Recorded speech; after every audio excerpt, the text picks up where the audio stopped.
Lo que voy a hacer ahora es un ejercicio de poliedros, un ejercicio que involucra esto que yo les estoy mencionando, que involucra esta cuestión de asociación que nos impulsa el capítulo poliedros. Ya inclusive trabajamos con poliedros, ¿se acuerdan cuando de la pirámide, que yo le dije después vamos a ver lo que es una pirámide, cuando sacamos el ángulo diedro, ¿se acuerdan? De entre dos caras de la pirámide, cuando sacamos la verdadera magnitud de una de sus caras, bueno, ahí estábamos trabajando con poliedros. Vamos al ejercicio que yo tengo en el apunte en la página 56. Leámoslo atentamente y veamos cómo es que debo interpretar yo los ejercicios en los cuales participa poliedros. Leamos el enunciado. Como siempre, o como yo suelo mencionar, nuestra teoría está en comprender un enunciado. Sin teoría, los enunciados son básicamente chino básico, no tienen forma de cualquiera que lea un enunciado y no conozca la teoría, no sabe ni para dónde arrancar. ¿Qué nos dice el enunciado? Dibujar las proyecciones, obviamente proyecciones plano 1 y plano 2, de un prisma oblicuo, ese prisma que vimos previamente, que tiene la característica de que sus aristas laterales son todas paralelas entre sí, y esas aristas laterales van a formar un determinado ángulo con el plano de la base. ¿Qué tengo? ¿Qué cuento como dato?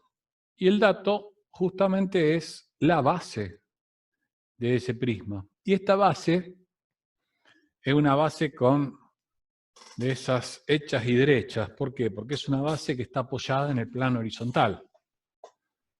Es una base, si ustedes leen la figura ABC, se van a dar cuenta que es una figura de tipo horizontal. Una figura contenida en un plano paralelo al plano 1, o plano horizontal. ¿Cuál es el otro dato o el dato que yo voy a incorporar para resolver mi problema? Tengo las proyecciones de la base, que dicho sea de paso, ¿cómo está esta base? En verdadera magnitud. Algo que podría decir, mirando la base nomás, ¿alguien se anima a decir qué podría llegar yo a decir mirando la base nomás? Pero si uno mira la base, ¿qué tipo de triángulo es la base? Un triángulo isósceles, equilátero, escaleno. Escaleno, no, rectángulo no, tiene que tener un ángulo recto, uno de los lados no, pero no es. O sea que no es un polígono regular, ¿no? Claramente si los lados son distintos en un triángulo, deja de ser un polígono regular. Entonces yo de este prisma podría decir que pertenece a la clase de los irregulares de base irregular. Porque la base es un triángulo y las caras laterales de un prisma, nunca pueden ser triángulos, porque entre arista y arista lateral tienen que ser paralelas. Y un triángulo nunca tiene dos aristas paralelas. Fíjense cuántas cosas puedo contar yo sin ni siquiera haber iniciado el ejercicio de nuestro nuevo capítulo, conociendo las definiciones. ¿Qué dato nos tira el enunciado? Las aristas laterales, esos segmentos que componen la cara lateral, que no son justamente segmentos de la base o la tapa, y acá viene el dato, son rectas frontales. ¿Cómo son las rectas frontales siempre? Esto no tiene que haber duda de cómo son. ¿Cómo es una recta frontal siempre? Cualquier recta frontal hay una característica ineludible. Ninguna recta frontal va a tener determinada característica. Es paralela al plano 2, muy bien. No, paralela al horizontal no. Marco. Una recta frontal no es paralela al horizontal. Ojo con esto porque justamente el enunciado por ahí hace referencia a algún tipo de plano o segmento que van a tener que utilizar o saber reconocer. ¿Mm? Todo esto lo tienen que ya tener recontra claro.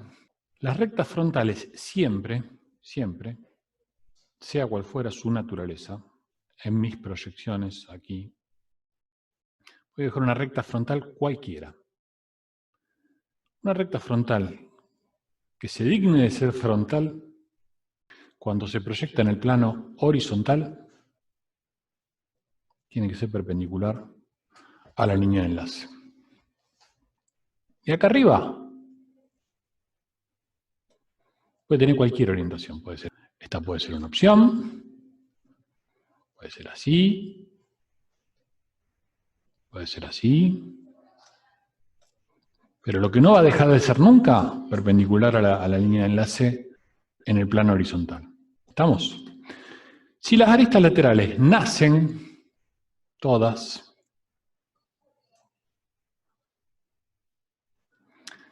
de los vértices de la base, todas van a tener que tienen que ser más o menos así.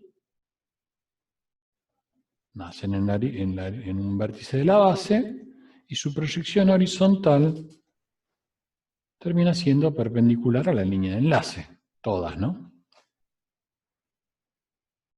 Y hay algo que se está recalcando acá, ya en la proyección horizontal. Aristas laterales paralelas entre sí. Ya voy cumpliendo con uno de los mandamientos que tienen los prismas. Ya voy por buen camino, como se dice. ¿Qué otro dato me arrojan las aristas laterales? Estas aristas laterales de dato. Forman 45 grados con el plano horizontal. Los segmentos frontales no solamente me muestran la verdadera magnitud en el plano 2,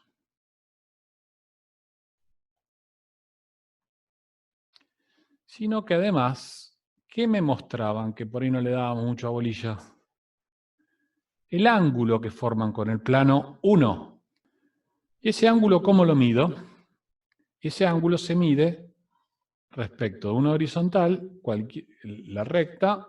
Este ángulo es el que forma la recta con el plano horizontal. Si mi semirrecta que va a contener la arista lateral nace en A, el punto A, en su proyección vertical, sé que forma 45 grados, ya puedo ir trazando su proyección vertical. No solo la que nace en A, sino también la que nace en C y la que nace en B, porque todas son frontales, todas son paralelas entre sí y todas forman 45 grados con el plano 1. Vamos a incorporar el último dato, que es el que va a resolver mi problema, o terminar de resolver mi problema. Dice que la altura del prisma es 45 unidades. ¿Qué dije que eran la altura? Acá hay un prisma oblicuo. La altura es la diferencia que hay entre el plano de la base y el plano de la tapa. Base y tapa son planos paralelos en el espacio. Un plano paralelo a un plano horizontal es otro plano horizontal. Y en este caso, esa altura se traduce en diferencia de cota o distancia entre esos dos planos. Esa es la altura. Estos son los 45. 45 milímetros, no grados. Esto ya es otro dato justo, es igual, por ahí presta confusión, pero me parece que se van a dar cuenta. Eso hace entonces, o me ayuda a mí, a donde corta el plano la arista lateral, obtener cada uno de los vértices de la tapa. Puedo sacar inclusive tendría que chequear o pasar algunas cuestiones.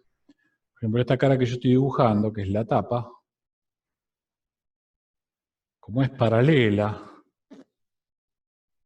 al plano vertical, al plano, de la base, digamos, que es un plano horizontal, y las aristas que producen esa cara son todas paralelas entre sí, van a ver que la cara que yo obtengo es exactamente igual, o debería ser exactamente igual, acá por ahí puede estar un poquito deformada, que la base. Tratar de que se parezca lo más posible, pero claramente con AutoCAD esto tendría que ser perfecto. Bueno, fíjense cómo de esta forma yo llego, y ahora voy a corregir un poquito los resultados para que vean cómo es que queda representado mi poliedro de tipo prismático oblicuo en el sistema diédrico. Estoy ajustando esas aristas que fui trazando, esas semirectas, hasta que queda completamente definido. Lo que voy a hacer ahora, algo que ya empezamos a hacer la clase pasada, que involucra la naturaleza de las cosas mismas, es el estudio de la visibilidad. Aquí, el problema que presentan los poliedros es que estos objetos están compuestos por más de dos caras, por más de dos segmentos, por más de dos elementos a comparar. Lo que vimos en la clase anterior se definía como método comparativo. Yo tomaba un elemento de una figura, lo comparaba con un elemento de, por ejemplo, una recta o un segmento, y estudiaba la visibilidad. Acá tengo muchas figuras, muchos segmentos, pero el principio es básicamente el mismo. Yo siempre voy a terminar comparando. Lo bueno que tiene este capítulo es que los poliedros tienen un comportamiento que puedo resumir en lo que se denominan las leyes de la visibilidad.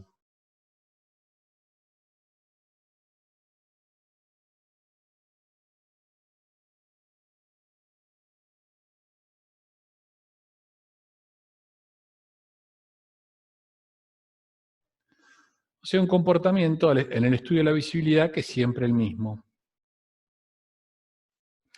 Está ahora, después lo vamos a mirar en la página correspondiente. ¿Qué me dice ese estudio de la visibilidad? Me dice lo siguiente. Por ejemplo, un punto como este. No, hay una cuestión que es seguro, ¿no? Que va a pasar siempre. Déjenme identificar este punto. Por ejemplo, el punto C1, que está con su proyección en el plano vertical a continuación de la semirrecta que nace en C, me dice, es un procedimiento del estudio de la visibilidad en los poliedros, algo que sí, independientemente sea un poliedro o un cuerpo con superficies curvas, o siempre, esto va a pasar siempre, me dice que lo que se denomina el contorno aparente, o sea, la figura, en este caso que es un polígono que envuelve a todo mi poliedro en ambas proyecciones, eso siempre es visible. Y ya puedo ir recalcándolo como visible en este estudio de la visibilidad. ¿Qué dice nuestras leyes de visibilidad? Me dice que si un punto dentro del contorno aparente, o sea, en un punto de por acá adentro, si yo determino que ese punto es visible, las aristas que concurren a él también son visibles. Y si es no visible, las aristas que concurren a él no lo son. ¿Sí? Un caso que vamos a analizar es el caso del punto C1. Es un punto que está dentro del contorno aparente, que si yo determino si es visible o no, me va a ayudar a resolver o determinar la visibilidad de este prisma. ¿Qué pasa con el punto C1? ¿Es visible? ¿No es visible? Yo podría comparar, tendría que comparar a C1 con un punto que tiene que ver con la cara AB, bueno, no tiene nombre, pero serían B1, A1. Pero vamos a utilizar un poquito más la lógica. A veces no necesito estar comparando todo el tiempo. Si sé utilizar un poquito la lógica, van a ver que esto del estudio de la visibilidad es algo bastante sencillo. ¿Qué nos dice la lógica? Fíjense a dónde está C1. ¿Dónde está C1? ¿Qué característica hace que un punto sea visible o no sea visible en la proyección horizontal? ¿Se acuerdan que comparábamos para ver cuándo un punto era visible y quién tapaba a quién en la proyección horizontal? ¿Se acuerdan de qué hicimos? Comparábamos cota. No,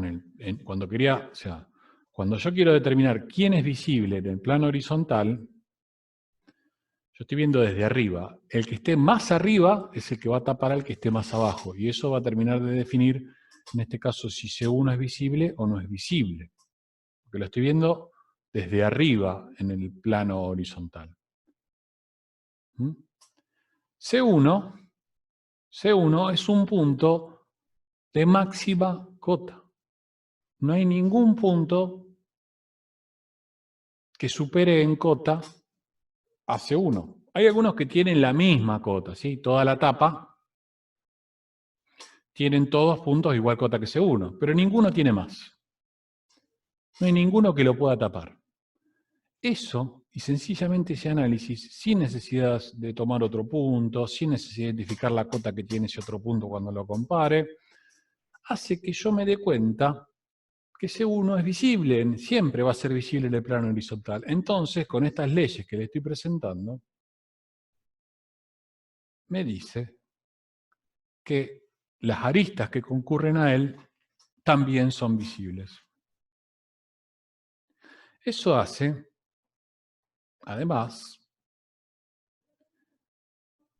que yo tenga que hacer que esta arista AB, que cruza, que no es secante con C1, porque si fuera secante estarían en el mismo plano, y pertenecen a caras distintas, claramente, sea oculta. No hace falta que haga ningún otro tipo de análisis. Si esa arista es visible, si yo la comparo con otra, de la cual obviamente no hay intersección, tengo que pasar a decir que es oculta. ¿Qué nos dice la ley de la visibilidad? Bueno, ahora me resta determinar, ya no tengo que analizar puntos, sino acá fíjense que en el plano vertical, vamos a poner los nombres que me están faltando, si no generamos duda. Fíjense que me falta, ya analicé la visibilidad en el plano horizontal, me falta analizar la visibilidad en el plano vertical. Ahí la ley del punto no me ayuda mucho, pero sí hay otra ley del estudio de la visibilidad que nos dice que si una arista es visible, una arista de esa figura es visible, las caras que concurren a esa arista son visibles. Acá la duda que tengo es qué pasa con A1. ¿Es visible? Y si fuera visible A1, sería visible la cara A1, C1, C. La cara que estoy rayando aquí abajo, su proyección horizontal, ¿no? También me dice lo contrario, que si es no visible, las caras que concurren a ella también lo son. ¿Qué pasa con la arista A1? ¿Cómo sé si es visible o no es visible? Podría recurrir al método comparativo, comparar la arista A1 con una arista de la cara CB, B1, C1. Compararía una arista o un punto un punto como este, si yo cruzo la diagonal, C1B, hay una diagonal en este lugar. En ese lugar ahí hay puntos de la figura esa y del segmento. Y bueno, tendría que ver cuál de los dos es visible, etc. Entonces determinar si es visible la cara o visible el segmento. Pero no. ¿Por qué?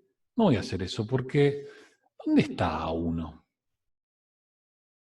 Fíjense, ¿qué posición ocupa?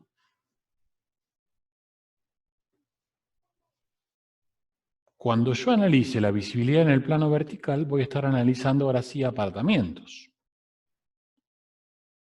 El que tenga mayor apartamiento le ganará o será visible respecto del que tenga menor apartamiento. A1 es un segmento de mínimo apartamiento. Está atrás de todo. No tapa a nadie. No puede tapar a nadie porque está allá al fondo. Bueno, eso es lo que a mí me permite decir que mi segmento A1 es oculto y la cara B1C1 es visible. Este capítulo en particular de poliedro, esa presentación, si bien es una presentación muy sencilla, hay un PowerPoint para descargar. Tiene un ejercicio que si se animan a mirarlo, aunque sea de costado, estaría bueno. Ahora voy a volver a compartir la pantalla yo, para que vean que es un ejercicio complejo, casi les diría un ejercicio de TP final. A ver si se animan a ver de qué trata. Es un lindo ejercicio porque mezcla todo lo que tendríamos que saber hasta ahora, ¿no? Pero obviamente no es un ejercicio para un parcial, esto no. Pero es un lindo ejercicio que si tienen ganas de encararlo y resolverlo, obviamente los va a encontrar mejor preparados.